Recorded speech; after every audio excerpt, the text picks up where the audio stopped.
আসসালামু আলাইকুম। আজকে ঈদের দিন, ঈদের নামাজ পড়তে যাচ্ছি। কোনো ইন্টারেস্টিং গল্প বাদ দিয়ে ডাইরেক্ট ভিডিও শুরু করি। তো আমরা দেখতে পাচ্ছেন আমরা যাচ্ছি ঈদের নামাজ পড়তে।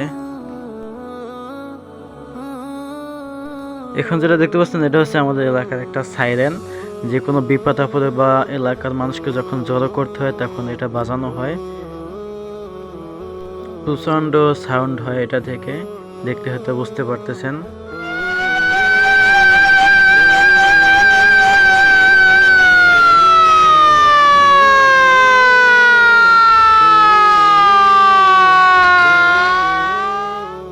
বিশেষ করে বছরে যে দুইটা ঈদ হয়, দুইটা ঈদের নামাজে মানুষকে জড়ো করতে এবং বন্যার সময় বা যদি কোনো কারণে এলাকার মানুষকে জড়ো করতে হয় তখন এটা বাজানো হয়।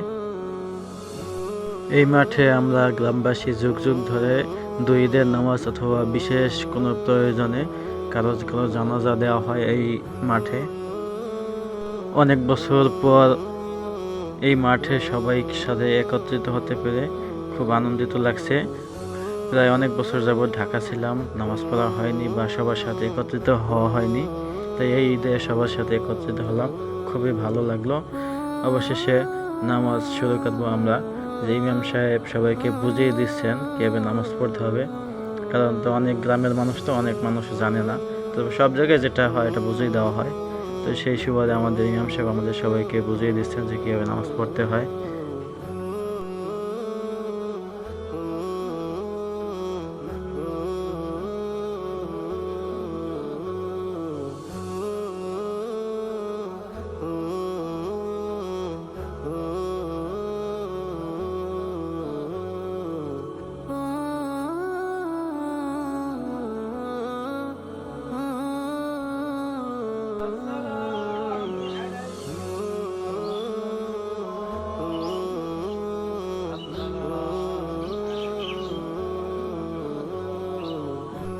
নামাজ শেষে আমরা সবাই ইমাম সাহেবের খুতবা শুনতে বসলাম এবং সবাই মিলে মনোযোগ সহকারে খুতবা শুনলাম।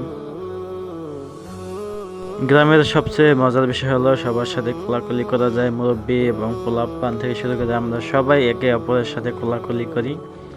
অবশেষে নামাজ শেষে কোলাকুলি শেষে আমরা বাড়ির দিকে রওনা হই, কারণ গ্রামের একটা পর্ব আছে যে বাড়ি বাড়ি যাইয়া খাওয়া। আসলে এটা একটা গ্রামের আসলে অসাধারণ একটা দৃশ্য, যেটা আসলে যারা গ্রামে থাকে তারাই বুঝে। সবার সাথে দেখা হইলো, সবার সাথে দেখা শেষে অবশেষে এক ভাইয়ের বাড়ি চলে আসলাম।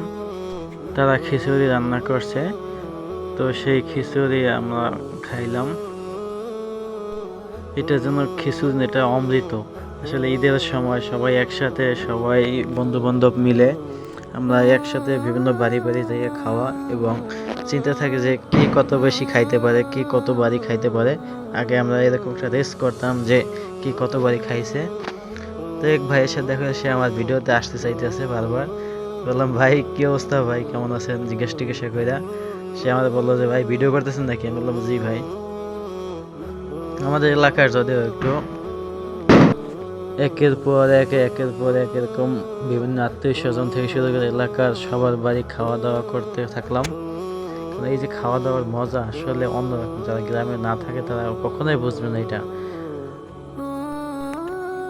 কোনো বাড়ি খিচুড়ি, কোনো বাড়ি সেমাই, কোনো বাড়ি ফেরনি, কোনো বাড়ি বিরিয়ানি, এরকম খাবার খাইলাম। বিভিন্ন বাড়ি এলাকার পরিচিত অপরিচিত, অর্থাৎ গ্রামে তো থাকি না, দেখা যায় অনেক বাড়ি আছে অপরিচিত নতুন আসছে, তো সবার বাড়ি এরকম খাইলাম। খাওয়া শেষে অবশ্যই বাড়ির দিকে ফিরলাম, পেট ভরে গেছে আর খাওয়া যাচ্ছে না, কি আর করার, বাড়ি ফেরা। আজকের ভিডিওটা এই পর্যন্তই থাক, পরবর্তীতে আবার পরবর্তী অংশ দেখাবো। আপনাদের ঈদ কেমন কাটলো অবশ্যই কমেন্ট করে জানাবেন, আর অবশ্যই আমাদের ইউটিউব চ্যানেলটা সাবস্ক্রাইব করে রাখবেন।